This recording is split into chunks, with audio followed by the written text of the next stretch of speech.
बड़े अनप्लेजेंट 3 वाकयात हुए, नहीं होने चाहिए थे। नाजिम जोखियो मरूम का मर्डर, उस मर्डर में सिंध हुकूमत, आप कह रहे हैं ह्यूमन राइट्स, कहीं और ऐसा होता है? पहले दिन FIR कटी, उन्होंने नॉमिनेट किया एक सिटिंग सूबाई असेंबली के मेंबर को, उसने सरेंडर किया, वो अभी तक जेल में है।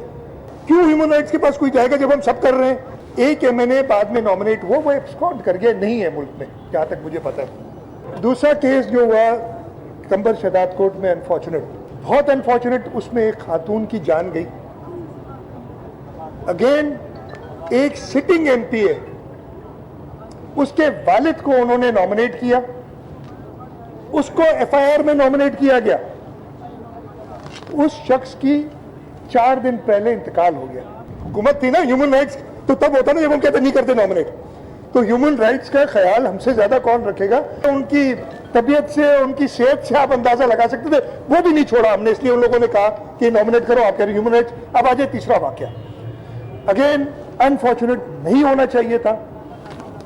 6 लोग शहीद हुए, उधर कत्ल हुए, एक पुलिस वाला कत्ल हुआ। अगेन जमीन का झगड़ा, जमीन के झगड़े होते हैं, उधर भी जबरदस्ती। जो शख्स न मौके पे मौजूद है, जिस शख्स के भाई की डेथ 2 दिन पहले हुई है और वो जो है फातिहा लेने के लिए बैठा हुआ है अपने गांव में, उसके लिए कहते हैं कि इसका नाम दो। और एंड में आप सबको पता है FIR उन्होंने फिर कराई, FIR हुई। बाकी जो लोगों पे हमने कहा जी गलत FIR, इसका आपका कोई नाम दे दे तो ऐसी हुकूमत अगर ना करे तो ह्यूमन राइट्स का इशू बन जाएगा। FIR नहीं हुई। झगड़ा किस चीज पे था कि किसी अलिफ ने जमीन पे कब्जा किया हुआ था, तो फिर इस अलिफ से जमीन लिखवा क्यों नहीं आपने? जमीन जो है वो किसी के कहा कि मैं कहता हूं आपने मेरी जमीन पे कब्जा किया हुआ है, और जब हमारा तस्वीर होता है तो आप वो जमीन मुझे लिख के देते, यानी आपके खाते में थी। उसी केस के अंदर 3 FIRs हुई हैं। एक जरदारियों के खिलाफ काटी है, जिसमें जो नॉमिनेट किया उन्होंने उसको रखा गया है। NPA ना उधर मौजूद था, ना NPA को कोई पुलिस इन्वेस्टिगेशन करती, और वो उन्होंने माना। फिर आपके दूसरी FIR 2 भंड कम्युनिटी के लोगों ने एक दूसरे के ऊपर काटी है, उसका तो कोई जिक्र नहीं करता यार। तीसरी FIR फिर पुलिस ने कटवाई है, जो हमारे ASI शहीद हुए। तो हर केस को बहुत मैं कहता हूँ ऐसे वाकये होने नहीं चाहिए, लेकिन सिंध हुकूमत इंसाफ को देखती है। सिंध हुकूमत हर तरीके से, आप लोग उसको जैसे भी अब वो उठाना चाहें, मुझे ये समझ नहीं आती कि आप लोगों को उस पर तो बड़ा सुकून है कि वो पीका क्या इन आपको 5 साल की कैद हो जाएगी, इधर आपने कुछ गलत बात कह दी, उस पर सुकून है सारों को। सिंध हुकूमत जो है ये वायलेट कर रही हो। यार हम कह रहे हैं कि हमारे यहाँ क्राइम होता है, क्राइम अगर होता है उस पर हुकूमत हर वक्त प्रॉपर एक्शन लेती है। हमारे साथ जो जुल्म हो रहा है यार, वो भी तो थोड़ा बताओ।